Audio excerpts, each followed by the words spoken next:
Per paskutinės kelias dienas praktiškai šioje vietoje buvo priparkuotas, kaip ir šitas prabangus Mercedesas, Rolls Royce'as, Ferrari iš Baltarusijos. Ir ką daryti su tokių prabangių automobilių šeimininkais, kurie nepaiso kelių taisyklių ir kurie galvoja, kad jie turi teisių per daug.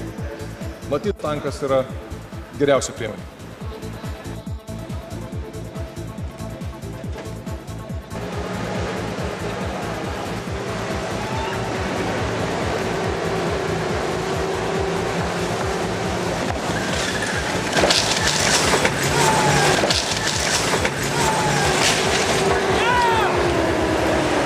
Jeigu automobilis parkuos blogai, bus va taip.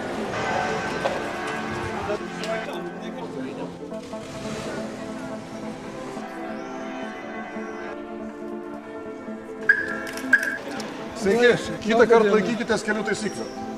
Pasistengsiu.